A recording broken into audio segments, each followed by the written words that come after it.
Determine if the points 1, 5, 2, 3 and -2, -1 are collinear. ಹುಡುಗರ collinear ಅಂತ ಹೇಳಿದ್ರೆ ಏನು? ಮೊದಲು ಅದನ್ನು ನೋಡ್ಕೊಬೇಕು ನಾವು. ಕೊಲೀನಿಯರ್ ಅಂತ ಹೇಳಿದ್ರೆ ಸಿಂಗಲ್ ಲೈನ್ ಅಲ್ಲಿ ಇದೆಯೋ ಇಲ್ವೋ ಅಂತ ಹೇಳಿ, ಆಯ್ತಾ? ಸೊ ಸಿಂಗಲ್ ಲೈನ್ ಅಂತ ಹೇಳಿದ್ರೆ ಏನು? ಸಿಂಪಲ್ ಹುಡುಗರ, ಒಂದು ಸೀದ ಲೈನ್ ಹೇಳಿರಿ, ಆಯ್ತಾ? ಇದ್ರಲ್ಲಿ ನಾನು ಎಷ್ಟನ್ನ ಪಾಯಿಂಟ್ ತೊಗೊಬೋದು? ನಾವು ಎರಡಕ್ಕಿಂತ ಹೆಚ್ಚು ತೊಗೊಬೇಕು. 3, 4, 5 ಎಷ್ಟನ್ನ ತಗೊಳ್ಳಿ. ಕೊಲೀನಿಯರ್ ಅಂತ ಹೇಳಿದ್ರೆ ಒಂದೇ ಲೈನ್ ಅಲ್ಲಿ ಇದಾರೋ ಇಲ್ವೋ ಅಂತ ಹೇಳಿ. ಈ ಮಾರ್ಚ್ ಪಾಸ್ಟ್ಗೆ ನಿಂತ್ಕೊಂತಿರಲ್ಲ, ಇಲ್ಲ ಅಂತ ಹೇಳಿದ್ರೆ ಬೆಳಿಗ್ಗೆ ಅಸೆಂಬ್ಲಿ ನಿಂತ್ಕೊಂತಿರಲ್ಲ, ಯೋಗ ಮಾಡಕ್ ಕೂತ್ಕೊಂತಾರಲ್ಲ ಜನ, ದೊಡ್ಡ ಹಾಲಲ್ಲಿ ತುಂಬಾ ಜನ ಸೇರಿದಾಗ ಪೂಜೆ ಗೀಜೆ ಮಾಡೋದಕ್ಕೆಲ್ಲ ಕೂತ್ಕೊಂತಾರಲ್ಲ, ಅಲ್ಲಿ ಬೇರೆ ಬೇರೆ ತರ ಕೂತ್ಕೊಂತಾರೆ. ಬಟ್ ಯೋಗ ಮಾಡ್ಬೇಕು ಅಂತ ಹೇಳಿದ್ರೆ ಸೀದಾ ಕೂತ್ಕೊಂತಾರಲ್ಲ, ಅದು ಕೊಲೀನಿಯರ್ ಅಂತ ಹೇಳಿದ್ರೆ ಒಂದೇ ಲೈನಲ್ಲಿ ಎಲ್ಲ ಇದ್ದಾರೆ ಅಂತ ಹೇಳಿ. ಇವಾಗ 3 ಪಾಯಿಂಟ್ ಕೊಟ್ಟಿದ್ದಾರೆ, ಅದನ್ನ ಕೊಲೀನಿಯರ್ ಅಂತ ಹೇಗೆ ಹೇಳೋದು ಅಂತ ಹೇಳಿ ಕಾನ್ಸೆಪ್ಟ್ ಇವಾಗ ಹೇಳ್ಕೊಡ್ತೀನಿ. ಇವಾಗ ಮತ್ತೊಂದು ಪಾಯಿಂಟ್ ತಗೊಂತೀನಿ, ಇದೆಲ್ಲೋ ಬೇರೆ ಕಡೆ ಇದೆ, ಆಯ್ತಾ? ಸೊ ಇದು ನಿಮ್ಮ point A, point B and point C and point P. So A P ಮತ್ತೆ ಪಿ ಬಿ ಅಂದ್ರೆ A P B are collinear. Point A, point B, ನಾನು ಇಟ್ಟು ಬರೀಲ್ಲ ನಾವು ಅನ್ಸುತ್ತೆ. Point A, point B and point P and point B are collinear. ಯಾಕಂತ ಹೇಳಿದ್ರೆ ಮೂರನ್ನು ಒಂದೇ ಲೈನ್ ಅಲ್ಲಿ ಇದೆ. Point A, point C and point B are not collinear or non-collinear ಅಲ್ವಾ? ಸಿಂಪಲ್ ಅಷ್ಟೇ. ಸೊ ಕೊಲಿನಿಯರ್ ಅಂತ ಹೇಳಿದ್ರೆ ಒಂದೇ ಲೈನ್ ಅಲ್ಲಿ ಇರುತ್ತೆ, ನಾನ್ ಕೊಲಿನಿಯರ್ ಅಂತ ಹೇಳಿದ್ರೆ ಬೇರೆ ಬೇರೆ ಲೈನ್ ಅಲ್ಲಿ ಇರುತ್ತೆ. ಬಟ್ ಹೇಗೆ ಪ್ರೂವ್ ಮಾಡೋದು, ಹೇಗೆ ನೋಡ್ಸೋದು? ಸಿಂಪಲ್ ಹುಡುಗರ, ಕೊಲಿನಿಯರ್ ಇತ್ತು ಅಂತ ಹೇಳಿದ್ರೆ A P plus P B will be equal to A B. ಈ ಮಧ್ಯದ ಪಾಯಿಂಟ್ ಹೋಗಿ ಅಲ್ಲಿಂದ ಮತ್ತೊಂದು ಪಾಯಿಂಟ್ ಹೋಗೋದಕ್ಕೆ ಎಷ್ಟು ಉದ್ದ ಇರುತ್ತೆ ಅಂತ ಹೇಳಿದ್ರೆ ಎ ಟು ಬಿ ಡೈರೆಕ್ಟ್ ಆಗಿ ಹೋಗೋಷ್ಟು ಉದ್ದ ಇರುತ್ತೆ. ಅದೇ ನಾನು ಇವಾಗ ಎ ಟು ಸಿ ಹೋಗಿ ಸಿ ಟು ಬಿ ಹೋಯ್ತು ಅಂತ ಹೇಳಿದ್ರೆ, A to C plus C to B ಹೋಯ್ತು ಅಂತ ಹೇಳಿದ್ರೆ it won't be same as A to B. So ಹೇಗೆ ಕಂಡುಹಿಡಿಬೇಕು ಅಂತ ಹೇಳಿದ್ರೆ, 3 ಡಿಸ್ಟೆನ್ಸ್ ಕಂಡುಹಿಡಿದು ಅದನ್ನ ಯಾವ್ದನ್ನ 2 ಆಡ್ ಮಾಡಿದಾಗ 3ನೇದು ಬಂತು ಅಂತ ಹೇಳಿದ್ರೆ ಅದು ಕೊಲೀನಿಯರ್, ಇಲ್ಲ ಅಂತ ಹೇಳಿದ್ರೆ ನಾನ್ ಕೊಲೀನಿಯರ್. ಸರಿನಾ? ಸೊ ಇದು ನಿಮ್ಮ ಸಿನಾರಿಯೋ. ಎ ಪಿ ಮತ್ತೆ ಪಿ ಬಿ, ಎ ಸಿ ಮತ್ತೆ ಸಿ ಬಿ ಅಲ್ವಾ? ಎ ಟು ಬಿ ಈ 3 ಡಿಸ್ಟೆನ್ಸ್ ಅಂದ್ರೆ ಇದರಲ್ಲಿ ಆಕ್ಚುಲಿ 5 ಡಿಸ್ಟೆನ್ಸ್ ಆಯ್ತು. ಬಟ್ ಅದೇ 3 ಪಾಯಿಂಟ್ ಇತ್ತು ಅಂತ ಹೇಳಿದಾಗ 3 ಡಿಸ್ಟೆನ್ಸ್ ಕಂಡುಹಿಡಿಬೇಕು. ಅದು ಆಡ್ ಸಪ್ರಾಕ್ಟ್ ಇಲ್ಲ, ಆಡ್ ಮಾಡಿದಾಗ ಮತ್ತೊಂದು ಯಾವ್ದಾರ ಒಂದು ವಾಪಸ್ ಬಂತು ಅಂತ ಹೇಳಿದ್ರೆ 2 ಪುಟ್ಟದ ಆಡ್ ಮಾಡ್ಬೇಕಂಡ್ರ, ದೊಡ್ಡ ವ್ಯಾಲ್ಯೂ ಈಕ್ವಲ್ ಇತ್ತು ಅಂತ ಹೇಳಿದ್ರೆ ಸರಿ, ಇಲ್ಲ ಅಂತ ಹೇಳಿದ್ರೆ ಅದು ಕೊಲೀನಿಯರ್ ಅಲ್ಲ ಅಷ್ಟೇ. ಸೊ ಈ 3 ಪಾಯಿಂಟ್ ಕೊಲೀನಿಯರ್ ಅಲ್ಲ ಅಂತ ಹೇಳಿ ಡೈರೆಕ್ಟ್ ಆಗಿ ನೋಡ್ಬಿಡೋಣ. ಹೇಗೆ? ನಮ್ಮ ಕೋಡ್ ಉಪಯೋಗಿಸಿ. ಆಕ್ಚುಲಿ ಇದು ಕೊಲೀನಿಯರ್ಗೆ ಮಾಡಿಲ್ಲ, ಇದು ಮಾಡ್ಬೋದಾಗಿತ್ತು ಬಟ್ ಮಾಡಿಲ್ಲ. ಇವಾಗ ಕೂಡ ಮಾಡ್ಬೋದು. ಇಲ್ಲಿದೆ 3ನೇ ಪಾಯಿಂಟು. ಇದನ್ನೆಲ್ಲ ಚೇಂಜ್ ಮಾಡ್ಕೊಬೇಕಂಡ್ರೆ ನಾನು ಫಂಕ್ಷನ್ಸ್ ತರ ಮಾಡಿಲ್ಲ, ಒಂದೇ ಸಿಂಗಲ್ ಲೈನಲ್ಲೆಲ್ಲ ಹೊಡೆದು ಬಿಟ್ಟಿದ್ದೀನಿ.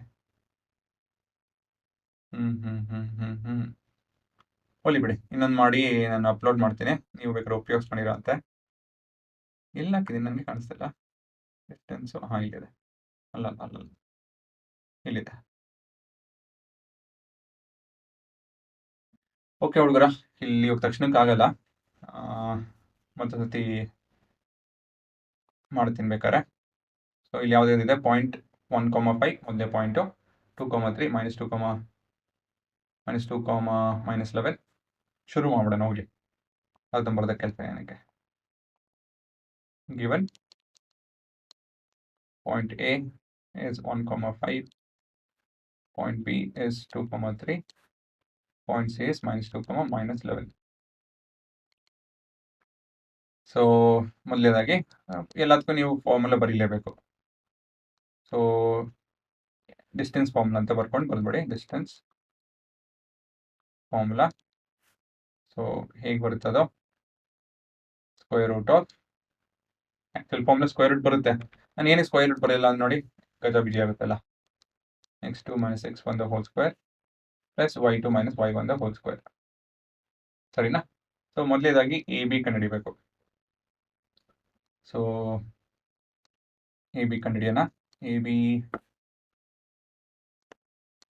is equal to ab square is equal to x2 ಇದನ್ನ x1 x2 ಅಂತ ತಗೊಳ್ಳಿ, y1 y2 ಅಂತ ತಗೊಳ್ಳಿ. ಓಕೆ, ಸೊ ಮರಿಬೇಡಿ ಇವೆರಡು. So 2 - 1 the whole square, 2 - 1 the whole square plus 3 - 5 the whole square. So ಇದು ಒಂದು 1 square plus 5. So ab is equal to square root of 6. ಕರೆಕ್ಟಾಗಿ ಮಾಡೋದಲ್ಲ? ಸರಿ, ಸ್ಕ್ವೇರ್ ರೂಟ್ ಆಫ್ 5.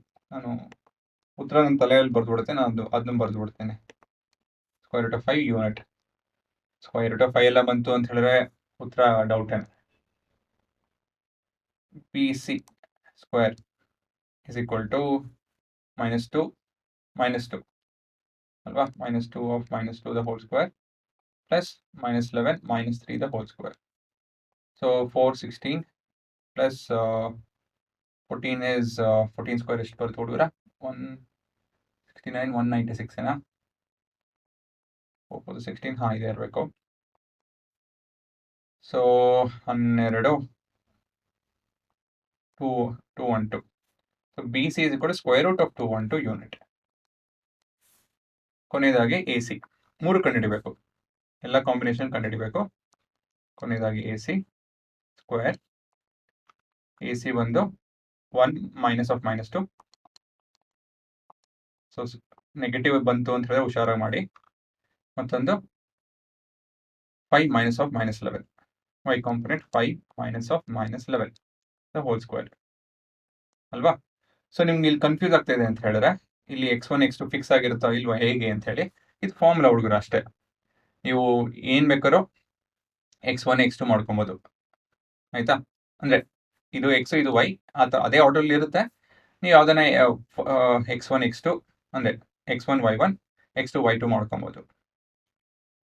ಇವಾಗ ಎ ಸಿ ಕನ್ಸಿಡರ್ ಮಾಡಿದಾಗ ನಾನು ಇದನ್ನ x2 y2 ಅಂತ ತಗೊತಾ ಇದ್ದೀನಿ, ಇದನ್ನ x1 y1 ಅಂತ ತಗೊತಾ ಇದ್ದೀನಿ.